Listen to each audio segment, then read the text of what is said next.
No, in garb of discussion on finance bill, he is bringing state issues. What?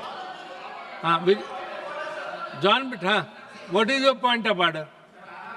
Point of order. My point of order is under Rule 176. At 12:30 p.m. today, sir, I requested a discussion on the injustice done to Vinesh Phogat at the Paris Olympics 2020.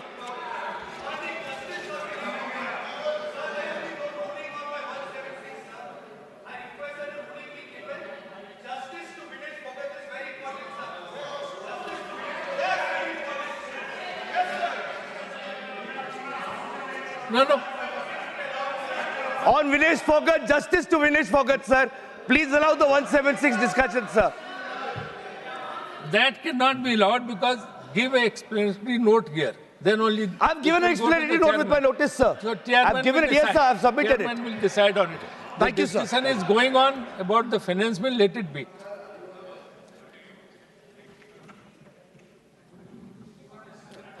Yes. Kanimoji Somu. Thank you, Honorable Chairperson, sir. Thank you for the opportunity. Sir, as a member from the medical fraternity, I would like to express my views on some pertinent issues on the healthcare and investment. Sir, first, the budget allocation for 24-25. The Honorable Finance Minister has allocated 90,958.63 crore to the Union Health Ministry, which is too low for a country with a huge population of 140 crores.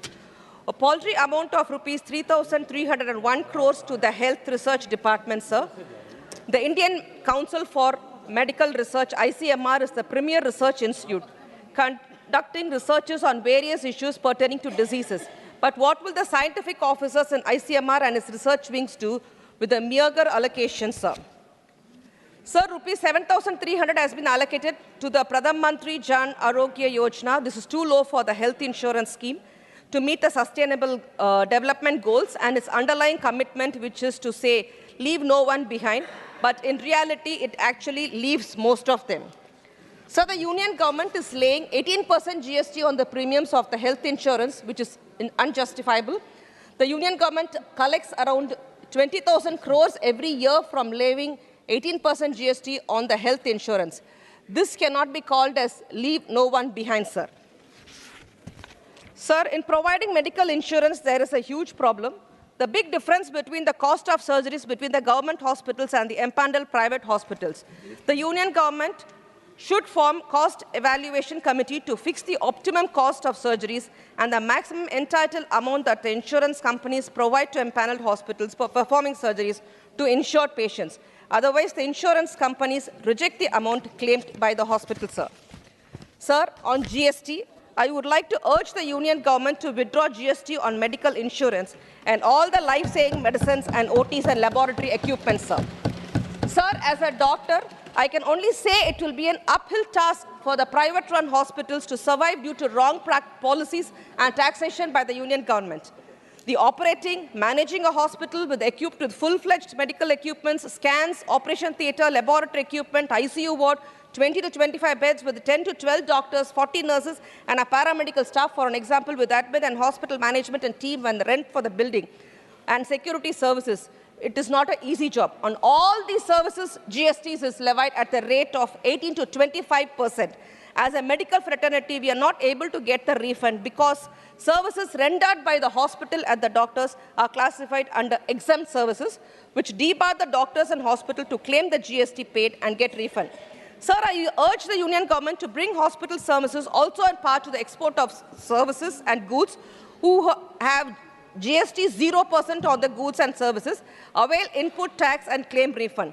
The same can be allowed for the hospitals and doctors. The doctors also come under the Consumer Act as similar other vendors. On the contrary, the benefits availed by the other vendors related to GST cannot be availed by the doctors and hospital, which is very, very unfair, sir. We are not able to take the input credit, sir.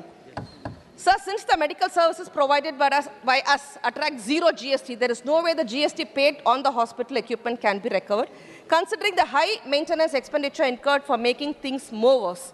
Therefore, I urge the government to suggest to the GST Council to include a zero GST for all important medical and laboratory equipments and medicines as an agenda to be passed by the GST Council, and further to make suitable amendment in the GST Act. Sir, whenever a member asks the government a tough question, they immediately say, health is a state subject. Yes, sir, health is a state subject. But when it comes to on decisions and other things, according to Section 51 of the National Medical Code Act, every state government may, for the purpose of addressing or promoting primary health care in rural area, take necessary measures to enhance the capacity of healthcare professionals.